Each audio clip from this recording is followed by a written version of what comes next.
Hello dear students, good morning.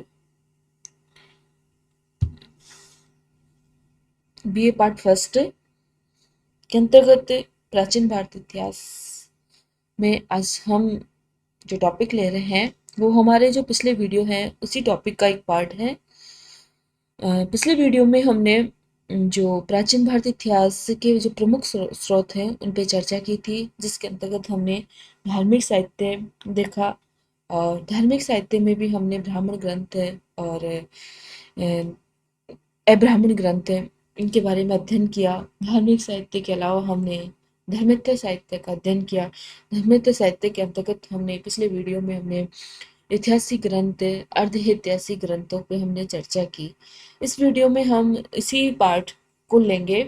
जो धर्मेत्य साहित्य है उसी में जो 4-5 टाइप हमने बताया, उसमें उसी में जो 2-3 टाइप की हमने पिछले वीडियो में चर्चा कर चुके हैं। हम इस वीडियो में हम बाकी जो टाइप बचे हैं उन पे चर्चा करेंगे। तो उसी के अंतर्गत हम आज इसमें लेते हैं विदेशी विवरण। विदेशी विवरण से मतलब है वे विदेशी यात्री जो समय समय पर भारत में भ्रमण के लिए आए और उनका जो उद्देश्य था भारत में भ्रमण का, वो विभिन्न उद्देश्यों को लेके आए थे। जैसे कि कुछ यात्री यहाँ पे बौद्ध धर्म से संबंधित साहित्यों का अध्ययन करने आए हैं, तो कुछ यात्री यहाँ पे बौद्ध तीर्थ स्थलों का भ्रमण करने के लिए, बौद्ध तीर्थ स्थलों के दर्शन के लिए यहाँ पे आते हैं। महात्मा बुद्ध के जीवन से संबंधित जो बौद्ध स्थल हैं उनकी यात्रा पे आते हैं, धार्मिक यात्रा पे आते हैं। कुछ यात्री जो यहाँ के महाविद्यालय थे, जिनमें तक्षशिला महाविद्यालय है, नालंदा महाविद्यालय, विक्रमशिला महाविद्यालय है, इन विद्यालयों में अध्ययन के उद्देश्य से आते हैं। तो कुछ विदेशी यात्री राजदूत के रूप में यहाँ पे आते हैं समय समय पर। तो इन यात्रियों के द्वारा जब ये यहाँ पे आए तो उन्होंने यहाँ के लोगों के जीवन चर्या को देखा, यहाँ की शासन व्यवस्था को देखा, यहाँ की संस्कृति को देखा, सभ्यता को देखा, खान पान देखा, समाज के विभिन्न पहलुओं पर उन्होंने ध्यान दिया। तो जब ये यहाँ से लौटे वापस अपने देश में गए तो उन्होंने अपने यात्रा वृत्तांत में जो उन्होंने यहाँ देखा था उन सभी का अपने यात्रा वृत्तांत में उन्होंने उल्लेख किया।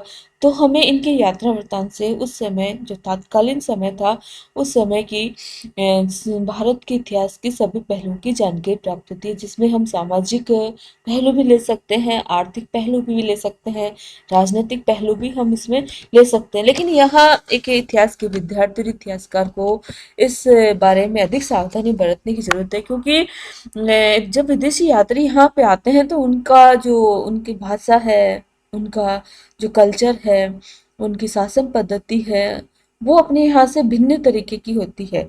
जब वो यहाँ आते हैं तो अपनी शासन पद्धति, अपने तौर तरीके से यहाँ के लोगों से तुलना करते हैं और तुलना करते हुए वो उनमें आपस में श्रेष्ठता को स्थापित करने की कोशिश करते हैं। दूसरी बात है, वो यहाँ के लोगों की लैंग्वेज नहीं समझ पाते, यहाँ के लोगों से कम्युनिकेट नहीं कर पाते, इसलिए जो मीडिएटर होता है वो उनको यहाँ के लोगों के बारे में बताता है। तो जितना वो लोग जानते हैं तो उसमें भी जो सत्यता होती है वो बहुत कम होती है। इसके अलावा उन कुछ मिथक जुड़े हुए होते हैं, तो वो निष्पक्ष रूप से भारतीय इतिहास का वर्णन नहीं कर पाते। इसलिए हमें इस जो विदेशी वृत्तांत हमें यात्रियों के मिलते हैं, उन विदेशी वृत्तांतों का इतिहास के लिए अगर हम अध्ययन करें तो हमें अन्य स्रोतों से उनकी प्रामाणिकता को सिद्ध करना जरूरी हो जाता है। जैसे कि मैगसनीज का ही हम एक उदाहरण देते हैं, जिसमें मैगसनीज ये कहता है कि भारत में अकाल नहीं पड़ते थे। दूसरा वो ये कहता है कि भारत में दास प्रथा नहीं थी। तो अगर उसके दोनों बिंदुओं को हम देखें तो मेगसनीज चंद्रगुप्त मौर्य के समय यहाँ आया है और मौर्य साम्राज्य के इतिहास के बारे में उसके जो मैगसनीज की जो पुस्तक थी इंडिका, उससे जानकारी प्राप्त होती है। तो हमने इसमें देखा, हमने इसमें अध्ययन किया, भद्रभाव चरित्र उसका अध्ययन किया, तो उसमें हम पाते हैं कि चंद्रगुप्त मौर्य जब उत्तर भारत में अकाल पड़ा था तो वो दक्षिण भारत भद्रभाव के साथ चला गया था। संलेखना पद्धति के द्वारा उसने वहां पे अपने प्राण त्यागे थे। इसके अलावा हम चंद्रगुप्त मौर्य के समय ही महास्थान से जो पश्चिम बंगाल में है, वहाँ से महास्थानों से वगैरह से हमें जो अनाज के भंडारों का भी उल्लेख प्राप्त होता है, जो अकाल के समय में उपयोग किए जाते थे। तो इस प्रकार पुरातात्विक और ये साहित्यिक स्रोतों से हमें जानकारी प्राप्त होता है कि मेगस्थनीज के जो ये जो उल्लेख किया है वो बिल्कुल सत्य नहीं था। इसके साथ ही उसने कहा कि भारत में दास नहीं थे। तो उसने, जबकि कौटिल्य के अर्थशास्त्र में हमें 9 प्रकार के दासों का उल्लेख प्राप्त होता है, तो उसने जो दासों के बारे में जो यहाँ पे उसने जो टिप्पणी की है, उसका उसने जो उनके यहाँ पे जो दास प्रथा थी उससे तुलना की उसने यहाँ पे। जबकि उनके यहाँ जो दासों की स्थिति थी वो अधिक दयनीय थी बजाय भारत के, क्योंकि भारत में दासों को संपत्ति रखने का, निजी संपत्ति रखने का, वार्ता मतलब जिसमें कृषि और पशुपालन व्यापार तीनों चीजें शामिल होती है, तो वो करने का इनको अधिकार था। सेना में शामिल होने का इनको अधिकार दिया गया था मौर्य काल में। तो इस प्रकार हम देखते हैं कि यहाँ के जो दास थे उनकी स्थिति जो विदेशी या यूनानी जो दास थे उनसे कहीं अधिक श्रेष्ठ थी। तो इसलिए वो यहाँ वो दास जो उनके यहाँ जो दास जैसी स्थिति थी वो यहाँ पे वो प्राप्त नहीं करता, इसलिए वो इस ये वर्णन करता है कि भारत में दास प्रथा नहीं थी। तो इस प्रकार ये तमाम जो साक्ष्य हैं वो हमें जो विदेशी वृत्तांत हैं उनका मूल्यांकन करने में मूल्यांकन करने के लिए उचित ठहराते हैं। भारतीय सामग्री में हमें हमारे इतिहास में जो हमें प्राप्त होता है उसके अंतर्गत इन वृत्तांतों का महत्वपूर्ण स्थान है।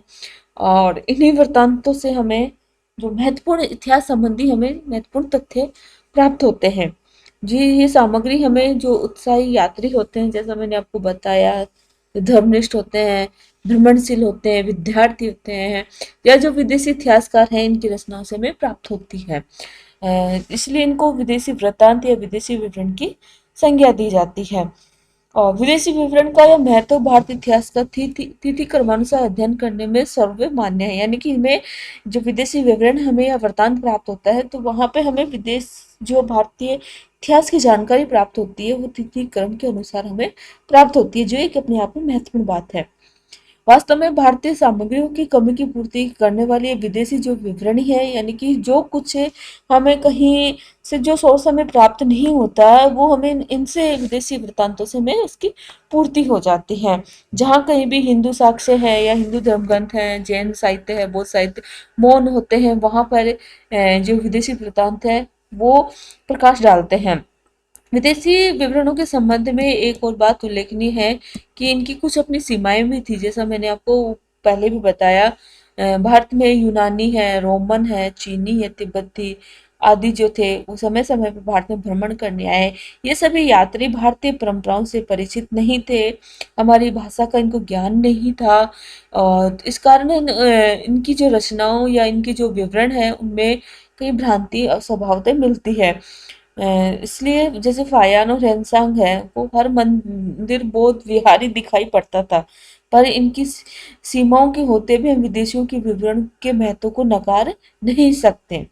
हम भारतीय इतिहास के साधनों का उल्लेख करते समय इन विदेशी विवरणों को और अधिक इसलिए महत्व देते हैं क्योंकि उनमें से कुछ तो राजदूत के रूप में भी आए हैं, जो कि एक महत्वपूर्ण उत्तरदायित्वपूर्ण कार्य को उन्होंने निभाया है। तो कुछ एक टूरिस्ट के रूप में आए हैं, तो उनके उत्साह को भी हम सराह सकते हैं। तो इन जो विदेशी यात्रियों में हम एक एक करके लेते हैं। सबसे पहले हम यहाँ देखते हैं कि जो यूनानी है, यूनानी यहाँ पे यूनानी भी आए हैं भारत में भ्रमण के लिए। तो इन यूनानियों को जो आए हैं उनको उनकी उन्होंने जो विवरण तैयार किया है उसको हम सुविधानुसार 3 वर्गों में विभाजित कर सकते हैं। सबसे पहले सिकंदर से पूर्व जो यूनानी यात्री आए उनका विवरण, सिकंदर के समय जो यूनानी यात्री आए उनका वृतांत, और सिकंदर के बाद में जो यूनानी आए उनका वृतांत। सिकंदर के पूर्व के जो लेखक हैं उनमें हम देखते हैं कि सिकंदर के पूर्व के जो यूनानी लेखकों में स्काइलैक्स हैं, हिकेटियस है, मिलेटस है, हेरोडोटस है, केसियस है आदि के नाम प्रमुख हैं, जो सिकंदर से पूर्व में जो यूनानी ये लेखक हैं, यूनानी यूनानी हैं जिन्होंने भारत अपने जो ग्रंथों में भारत के बारे में उल्लेख किया है।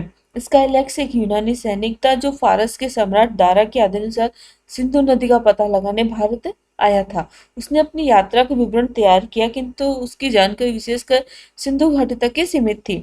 और इसी परंपरा का अगर दूसरा लेखक हम हिकेटियस मिलेटस देखते हैं, और इनका समय 549 से 496 ईसा पूर्व था। इनका ज्ञान भी सिंधु घाटी तक ही सीमित था। इस परंपरा के लेखकों में मूर्धन्य जो स्थान हम दे सकते हैं वो हेरोडोटस है। हेरोडोटस को इतिहास का जनक भी कहा जाता है। और इनकी जो प्रसिद्ध रचना है वो है हिस्टोरिका। ये भी याद रखने योग्य है, इसे याद रखिए, एग्जाम की दृष्टि से इम्पोर्टेंट है। और इसके साथ केसियस भी यूनानी जो राजवेद थे, इन्होंने भी भारत के विषय में लिखा है, किंतु उसकी प्रमाणिकता की दृष्टि से अधिकांश सामग्री संदेहास्पद है। सिकंदर के पूर्व के उपयुक्त ये लेखक हैं जिसमें हमने चर्चा की, हेरोडोटस की, केटीएस की चर्चा की हमने। तो इन सभी ने जो वृत्तांत लिखा है वो पूर्ण रूप से सत्य नहीं है, उसका निष्पक्ष रूप से विश्लेषण करना आवश्यक है। किंतु इन विवरणों से अन्य शास्त्रों द्वारा प्रमाणित बनाकर हम कुछ लाभ उठा सकते हैं। इसके बाद हम देखते हैं सिकंदर कालीन जो यूनानी भारत में आए और उन्होंने अपने साहित्य के बारे में जो लिखा, उनमें भारतीय इतिहास की सामग्री के अन्वेषण के क्षणों में सिकंदर की स्मृति भी आ जाती है। और सिकंदर के साथ कुछ ऐसे ही उत्साही व्यक्ति आए थे जिन्होंने अपने भ्रमण का वृत्तांत लिपिबद्ध किया। इन लेखकों में है एरिस्टोबुलस है, नियाकर्स है, चारस है, यूमेनिस। तो इन विद्वानों के नाम भी याद रखिए, एग्जाम में ये पूछे जाते हैं।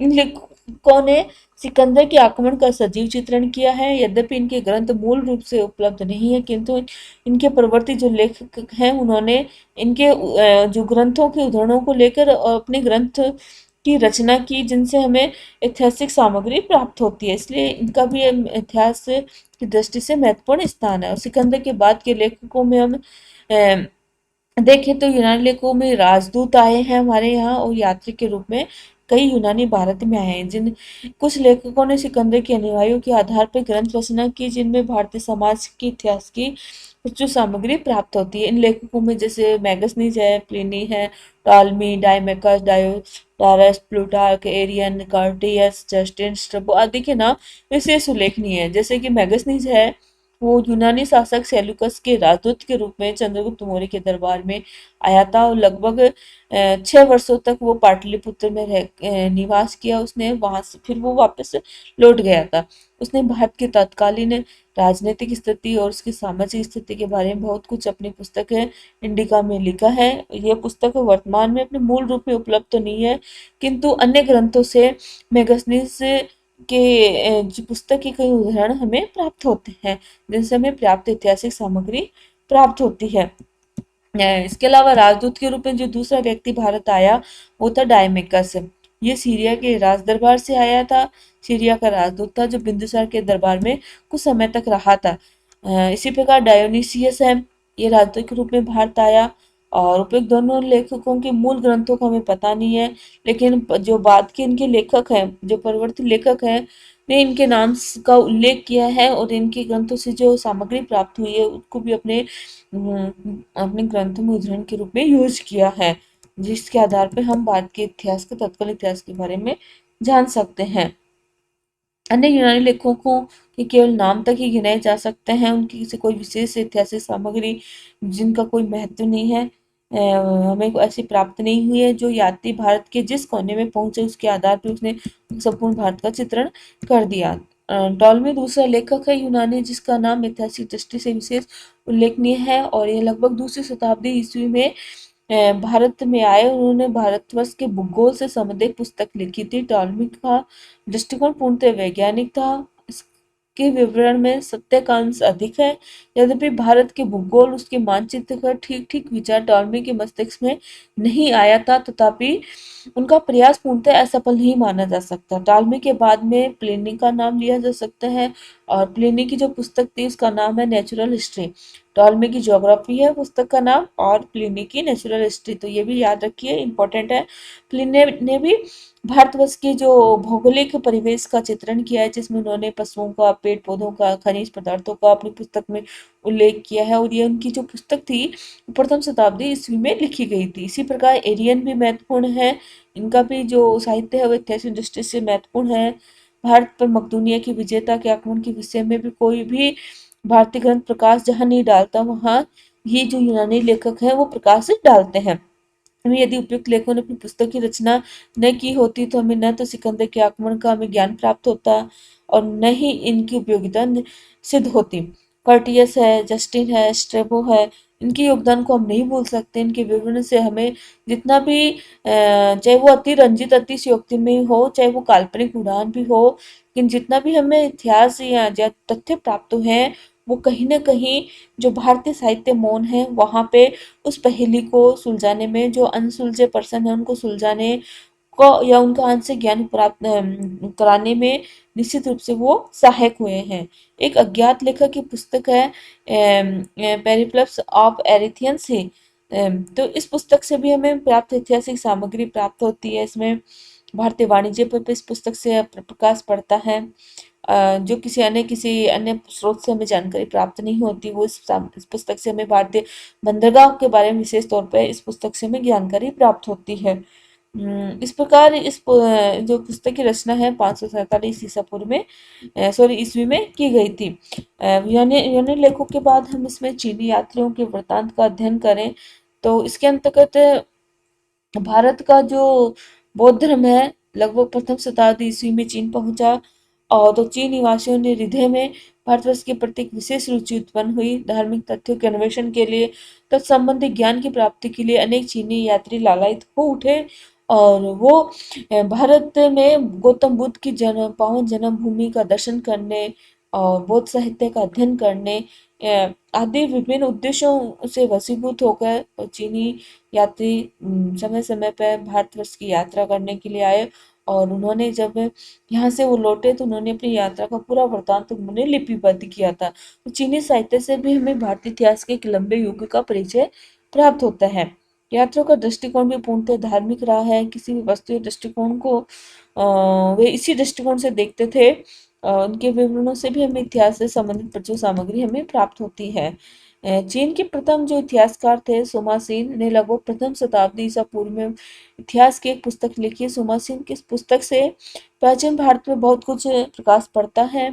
सोमासीन के पूर्व अन्य किसी चीनी लेखक ने भारतवर्ष से संबंधित किसी भी विषय पर प्रकाश नहीं डाला था। जिन चीनी व्यक्तियों का इस संबंध में विशेष रूप से नाम लिया जाता है उनमें तीन प्रमुख यात्री हैं चीनी, जिनमें फायान है, वेनसांग है और इत्सिंग है। फायान 399 ईस्वी में भारत की यात्रा पे आया और 15-16 वर्षों तक एक धर्म जिज्ञासु होने के नाते भारतवर्ष में रहा। बौद्ध धर्म से संबंधित तथ्यों का, साहित्य का, बौद्ध तीर्थ स्थलों को उसने भ्रमण किया, बौद्ध साहित्य का अध्ययन किया। और उस समय जब भारतवर्ष में चंद्रगुप्त विक्रमादित्य का शासन था, जब फायान भारत में आया तो उन्होंने गंगावर्ती प्रांतों के शासन प्रबंध, यहाँ के सामाजिक व्यवस्था का अपने यात्रा वृत्तांत में उल्लेख किया है। फायान की पुस्तक आज अपने मूल रूप में प्राप्य है और वह धार्मिक विषयों के अतिरिक्त धर्मनिरपेक्ष विषयों में ज्यादातर उदासीन रहे हैं, लेकिन कहीं कहीं उन्होंने धर्मेतर विषयों के बारे में भी उल्लेख प्राप्त होता है। बौद्ध ग्रंथ के बारे में या बौद्ध धर्म के बारे में फाया ने जो कुछ लिखा है वो बहुत पर्याप्त है। बौद्ध सिद्धांतों, बौद्ध परिपट्टिकाओं, नियमों, उनकी प्रगतियों के बारे में हमें फायान की यात्रा वृत्तांत से महत्वपूर्ण जानकारी प्राप्त होती है। इसके बाद जो अगला चीनी यात्री है उसमें हेनसांग का नाम सबसे महत्वपूर्ण है। ये लगभग 629 ईस्वी में भारतवर्ष आए और उस समय हर्षवर्धन भारत का सम्राट था। हेनसांग बड़ा ही जिज्ञासु और उत्साही व्यक्ति है। उसे चीनी यात्रियों का राजकुमार भी कहा जाता है। उन्होंने अपने जीवन के 16 वर्ष भारतवर्ष के मठों, विहारों, तीर्थ स्थलों, विश्वविद्यालयों के दर्शन में बिताए। केवल दक्षिण भारत को छोड़कर हेनसांग ने लगभग संपूर्ण भारत का भ्रमण किया था। वह राजसभाओं में भी गया। पाश्चात्य संसार के देश नामक ग्रंथ की उसने रचना की, यानी कि सी यू की। उसकी पुस्तक का जो चीनी भाषा में नाम है सी यू की, तो उन्होंने जिसका हिंदी ट्रांसलेट है पाश्चात्य संसार के देश नामक ग्रंथ की इसने रचना की थी। हर्षवर्धन के शासनकाल की राजनीतिक सामाजिक व्यवस्था का बहुत कुछ परिचय हमें इंसान की पुस्तक से ही प्राप्त हो जाता है। धार्मिक व्यवस्था का तो उसने स्पष्ट रूप से वर्णन किया है। फायान सिंह ने भी अपने समय के सम्राटों के नाम नहीं लिया, जबकि हेनसांग ने हर्षवर्धन ने उसके समसामयिक अन्य राजाओं के विषय में बहुत कुछ लिखा। यानी कि जहाँ फायान और सिंह का अगर हम यात्रा वृत्तांत देखें तो हमें उसके, जब वो भारत में आए थे तो उनके समय के उन्होंने अपने सम्राटों का नाम का उल्लेख नहीं किया है। लेकिन हम अगर बात करें हिमसंग की यात्रा वृत्तांत की, तो हिमसंग की यात्रा वृत्तांत में हमें हिमसंग की यात्रा वृत्तांत में उस समय के शासक यानी हर्षवर्धन के बारे में हमें जानकारी प्राप्त होती है। उसके समसामयिक अन्य राजाओं के बारे में भी हिमसंग ने अपने यात्रा वृत्तांत में बहुत कुछ लिखा है। जिन जिन राज्यों से वह हिमसंग होकर निकले, अपनी यात्रा समाप्त की, उनका संक्षिप्त वर्णन भी हिमसंग ने किया है। इस प्रकार हिमसंग ने संपूर्ण भारत की सामान्य अवस्था पर विशेष प्रकाश डाला है। हिमसंग के वर्णन के अभाव में 7वीं शताब्दी ईस्वी का इतिहास, भारतीय इतिहास इतना अधिक सुलझा हुआ नहीं होता। कम से कम हर्षकालीन सामाजिक और धार्मिक अवस्था के बोध के लिए तो हमें काफी भटकना पड़ता है। अतः हिमसंग का जो यात्रा वृत्तांत था वो 7वीं शताब्दी या हर्षवर्धन या हर्षकालीन जो समय था, शासन काल था, उसके बारे में जो इतिहास है उसकी महत्वपूर्ण जानकारी प्रदान करता है। एक उपयोगी स्रोत के रूप में गिना जाता है हिमसंग का यात्रा वृत्तांत है। इसके बाद में हम देखते हैं इसमें लगभग 673 से 95 ईस्वी के बीच सिंह नामक एक अन्य चीनी यात्री भारतवर्ष की यात्रा पे आया था। इसने भारतवर्ष की लगभग तत्कालीन धार्मिक अवस्था, विशेषकर बौद्ध धर्म की अवस्था का सजीव चित्रण किया। इसका वर्णन यद्यपि हिमसंग के समक्ष अगर तुलना करें तो हल्का पड़ता है, पर फायान के वर्णन से इसकी उपयोग फायान के वर्णन के साथ इसकी उपयोगिता भी कम नहीं होती है। इन 3 सुप्रसिद्ध यात्रियों के अतिरिक्त कुछ अन्य चीनी लेखकों से भी हमें भारतीय इतिहास की सामग्री प्राप्त होती है। उन लेखकों में हम देखें तो वेली अधिक प्रसिद्ध है। ये हिमसंग का मित्र था। हिमसंग की जीवनी लिखी है, इसके अध्ययन से हमें भारतीय इतिहास के विषय में जानकारी प्राप्त होती है। तिब्बती लेखकों में हम देखें तो लामा तारानाथ प्रसिद्ध है, जिनका प्रमुख ग्रंथ है लंगूर तंगूर, कंग्यूर तंगूर। इसमें भी ऐतिहासिक सामग्री हमें प्राप्त होती है। इस प्रकार चीनी और तिब्बती लेखकों ने ही मौर्य काल के उपरांत शक, पार्थियन, कुषाण आदि शासकों के बारे में इतिहास का हमें इनके स्रोतों से वृत्तांत से हमें शक, पार्थियन और कुषाण कालीन इतिहास के बारे में हमें जानकारी प्राप्त होती है। इसके बाद हम इसमें देखें जो धर्मित्व साहित्य था उसमें अगला अगर हम देखें तो जीवनी आती है। जीवनी के अंतर्गत हम साहित्यिक सामग्रियों में जीवनियों का काफी महत्व है। इन जीवनियों से चाहे इन्हें हम प्रशस्ति काव्य भी कह सकते हैं तो ये भी अनुचित नहीं होगा। यानी प्रशस्ति काव्य वह होता है जिसमें लेखक अपने आश्रयदाता राजा की प्रशंसा करता है और उसकी प्रशंसा में वहां पे उल्लेख करता रहता है, उसकी प्रशंसा के प्लस पॉइंट उसमें गिनाता रहता है। तो उन लेखकों का दृष्टिकोण भी पूर्णतः साहित्यिक था। वास्तव में साहित्यिक सृजन की नीति थी। उन्होंने राजा का परंपरानुसार आश्रय लिया था। उनकी साहित्यिक प्रतिभा के कारण ही आज तक वे सम्मानित है। इन जीवनी लेखकों, प्रशस्ति गायकों की संख्या बहुत है, पर उनमें से कुछ ऐतिहासिक सामग्री भी प्राप्त होती है। एक साहित्य ग्रंथ में उपमाओं की जो झड़ी, अलंकारों का जैसा अलंकार, अत्युक्ति की जो युक्ति होनी चाहिए वो सब जीवनियों में है। इनमें साहित्यता, इनकी साहित्यता ही इनकी ऐतिहासिकता को ठेस पहुंचाती है। जो इन जीवनियों में हम देखें तो सबसे पहले हमारे समक्ष हर्ष चरित्र आता है। हर्ष चरित्र जो बाणभट्ट की प्रसिद्ध रचना थी। जीवनी साहित्य में हर्ष चरित्र ऐतिहासिक दृष्टि से महत्वपूर्ण है। ये काव्यात्मक संस्कृत गद्य है जिसकी रचना संस्कृत भाषा में की गई थी बाणभट्ट के द्वारा 620 ईस्वी में। बाणभट्ट कन्नौज और थानेश्वर के राजा हर्ष के दरबार में रहता था और अपनी विलक्षण प्रतिभा का परिचय देते बाणभट्ट ने हर्ष चरित्र के अतिरिक्त अन्य ग्रंथों जैसे कि कादम्बरी की भी रचना की, जिससे कादम्बरी से हमें कोई ऐतिहासिक सामग्री प्राप्त नहीं होती है। बाणभट्ट ने अपने जो आश्रयदाता हर्ष का जीवन चरित्र अपने महान ग्रंथ हर्षचरित्र में लिखा, जिसका ऐतिहासिक दृष्टि से भी महत्वपूर्ण स्थान है, जिसके अंतर्गत हमें हर्ष की दिग्विजय, उसकी प्रारंभिक जीवन के बारे में जानकारी प्राप्त होती है। इस प्रकार जीवनी ग्रंथ भी पूर्णतः साहित्यिक ग्रंथ होते हैं और इनमें अलंकारिकता होती है। इतिहास से इनका दूर दूर तक कोई संबंध नहीं होता, परंतु ये साहित्यिक ग्रंथ होने के साथ साथ इन्हें विश्व साहित्य की कोटि में भी रख सकते हैं और इस वजह से कहीं न कहीं इनमें किसी राजा विशेष के जीवन चरित्र पर प्रकाश डालने की वजह से ऐतिहासिकता का पुट भी इसमें मिलता है। अगला जो टाइप है वो है विशुद्ध साहित्य। विशुद्ध साहित्य से हमारा अभिप्राय उन साहित्यिक ग्रंथों से है जिनकी रचना साहित्यकार ने कला के लिए एक दृष्टिकोण से की थी, कला के एक दृष्टिकोण के लिए की थी, आत्मसंतोष या किसी अन्य प्रेरणा से वशीभूत होकर इस कोटि के ग्रंथों की रचना हुई थी। इस ग्रंथों से इतिहास का एक अंग, सभ्यता, एक संस्कृति जो प्रकाश युक्त है उसका परिचय प्राप्त होता है। विशुद्ध साहित्यिक ग्रंथों से हमें उनके समय का जो प्रचलित भाषा है, साहित्य है, साहित्य में किस पहलू या किस पक्ष को अधिक इम्पोर्टेंस दी गई है उसका परिचय, जनसाधारण की अभिरुचि का परिचय, सामाजिक अवस्था का आदि का बोध हमें होता है।